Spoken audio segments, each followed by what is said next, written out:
Welcome to Real Estate in Real Time. I'm Woody Zimmerman here with Mark Skibowski of Remax Lakes. Welcome to the show. Good morning. How are you? Good morning. Doing fine. I feel good. I feel good about things. I feel good. I feel good. Yeah. It's spring. Spring has sprung. Yes. I mean, the days are getting longer. When I leave the radio station at night, the sun is still out. I love it. It's great. Baseball season is beginning here soon, and we're like, just a couple weeks away. And so I feel good. Next week. Well, yeah, Major League Baseball's next week, but my son's baseball is like 2 weeks. So those are the stands that I'm going to be sitting in. So anyway, spring is in the air, and that means good things for the real estate market. It does. Spring is definitely the kickoff to the buying season, Mm-hmm. and we've hit that. And even though the data doesn't show that it's going to be a great year, it's busy. That's all I can tell you. The boots on the ground, what's it feel like? Yeah. There's a lot of interest out there. There's a lot of people out still looking. And what's driving that? Obviously I desire to have a home. Otherwise, what are we looking for? But there's some things, there's some uncertainty in the market with interest rates, right? We had the Silicon Bank SVB scenario thing happened. We had, European banks had some issues. Stock market dumped and came back. Anytime there's uncertainty, we tend to see slowdowns. The last week or two, we've been seeing more and more people out and about and looking, which is good long term for our economy. Not only our industry, for the housing market, but it's good for our economy if people are feeling better about what's going on. Well, yeah, if the housing market is good and the auto industry is good, then everything else tends to be good. And around us locally, the trailer, RV manufacturing, that kind of stuff, providing that stays okay. Because who's buying RVs? People with disposable income, right? It's not a mandatory thing. No. It's, hey, if I've got free cash or, I want to spend, I'll buy an RV. So that really impacts our marketplace. So we've got the orthopedics and the RV industry are here. Yeah. If either of those drop, then our housing market is going to change. We always need new knees, though. I mean, it's like, Well, for us old guys, I don't know if you've seen me because I've been running through town. So I run up here. My dog took me out down here at the railroad tracks not too long ago. I was not paying attention. I was looking up. Sidewalk was a little uneven, and she jumped, and boom, down I went. So everybody on the road got a show on Center Street. Fortunately, no damage. Okay, no harm came to the old guy, but nobody jumped out to help me either. So what's up with that? Maybe I should run with a cane. I don't know. But so, anyways, I thought we'd talk a little bit about being ready to buy, and obviously, if you're thinking about going today, some of the things that we're talking about probably should have been done a few months ago. Okay. But first thing I would say is do an inventory on your financial position. And what does that entail? Well, not only what do we have in the bank today as far as savings go, investments, whatever that is, but also look at your payments. So create a budget, right? Keep an eye on what you're spending. What are we spending today? Because if you buy a house, you're going to have some additional expenses related to that living. Right now, if you're in an apartment, you've got utilities, but you really don't have any maintenance stuff. Well, if you buy a house, you're going to have maintenance things. So, and if you are going to buy a house, you're going to have some items that come along with the purchase. You're going to have earnest money. You're going to have closing costs. You're going to have to pay for an appraisal. And we'll talk a little bit more about those. So it's not only a financial, but your individual skill sets. Are you ready to take care of a house? And if you've got a yard, it needs to be mowed probably once a week, sometimes twice a week. So are you ready, willing, and able to mow your grass? And some people aren't. Some people want to sit on the couch and do nothing. I get that. I'd love to be one of those too. I can't be, but I'd love to be. But the yard has to get mowed. You need to trim the bushes. There's maintenance that's around a house that is ongoing. It isn't do it once and done. You don't do spring cleaning or spring cleanup and then you don't touch it again until September. Right. So do an inventory of your personal skill sets. Is really owning a home for me? Right. Make that, beyond the what's my why, Can I? Should I? And if it's not, if those skill sets aren't there, are you prepared to pay for that? Because there's plenty of services that'll mow your grass. I mean, there's plenty of landscaping services. Of course. They're out there. And you know, I do pay somebody to mow the grass at my building. Well, why not? You know, I'm not going to run over there in the afternoon, and you know, it doesn't take long.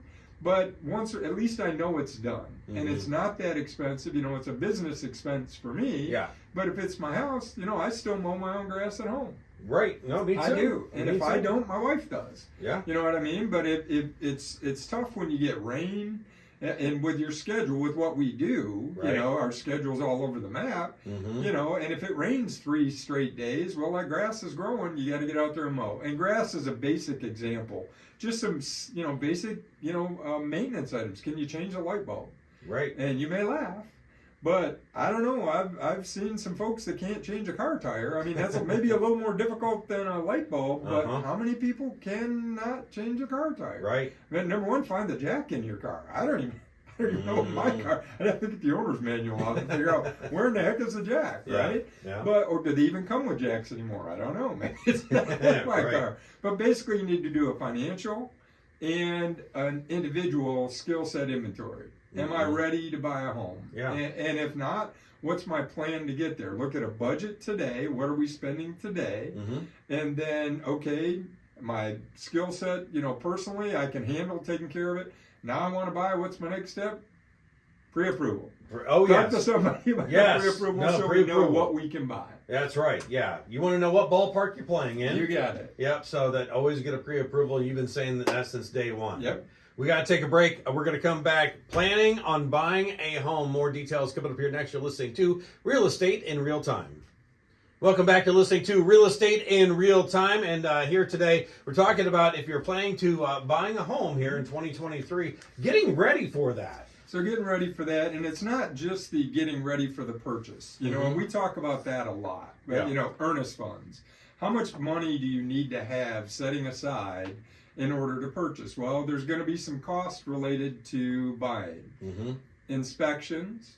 Right? Yeah. You're probably going to order inspections. We highly recommend that you do. You're going to have that. So a whole house inspection is about $500, plus or minus. Best money that you could possibly spend. Best money you could spend. You know, you can have water tests done. If you did everything, maybe $200 to have your water tested. If it's on well, if you're on city water, don't need to worry about it. It's already tested and taken care of. Yeah. But if you're on a well, about $200. A pest inspection. Older homes, you know, nowadays when they build, they treat the wood. It's a little different, the building side today. You can still get termites. You can still get powder post beetles, carpenter ants, those kind of things. But if you're in an area that's got moist soil and it's an older home, the likelihood of there potentially being wood-destroying insects is there. So pest inspection, maybe $100. Radon, very prevalent in our area. Kosciuszko County, throughout the county. There is an action level. It's 4.0 picocuries per liter. I think that's what the liter thing is at the end. I know it's 4.0. But, you know, if you're concerned about radon at all, it's a couple $100 to get a radon test. So those things that I just mentioned are about $1,000. That's even without a septic, without having the septic inspected, if you're on a septic system. So, you know, maybe $1,500 set aside for inspections. Yeah. Earnest money, 1% of the purchase price. $100,000 house, $1,000. Yeah. Need to have that set aside, right? For that. So now we're at $1,500 plus $1,000. That's just out of the gate. Closing costs are going to be, it depends on the price range you're buying in, but rule of thumb, generally I tell folks around $4,000 plus or minus to have that set aside. So yeah, all those things are totaling up. Oh, so you're telling me, Mark, if I don't have, you know, $6,000, I can't buy a house. No, that's not what I'm saying. Just be prepared to have that, to spend that. That's just getting in the door, because there are programs, and we've talked about those before. You can try to negotiate seller paying your closing costs, but out of pocket, there's some things you're going to have to pay for, regardless. So don't buy a house with zero in the bank, bottom line. Plan and have some money set aside. Your lender is going to ask you, what are you going to have in reserve? Because once you do close on the house, what's going to happen? Something's going to break.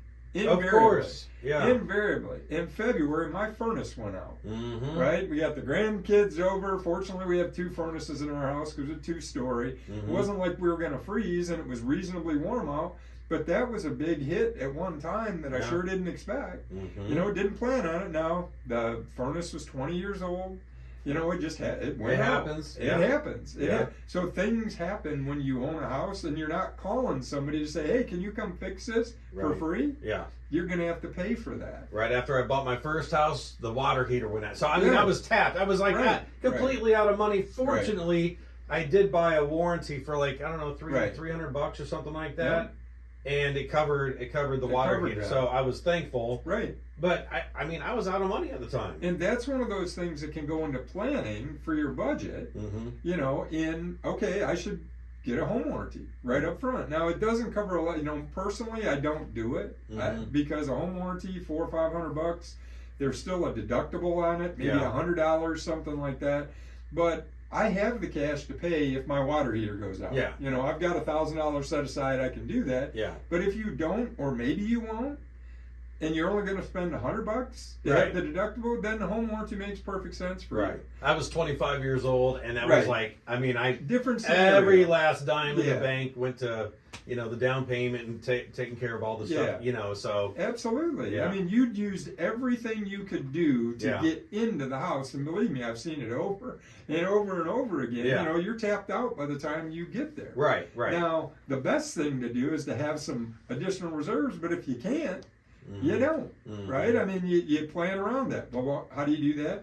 Home warranty. Why do we have car insurance? Well, it's mandated, right, by the state. Right. But the reality is, if you get in a car accident, you're deductible.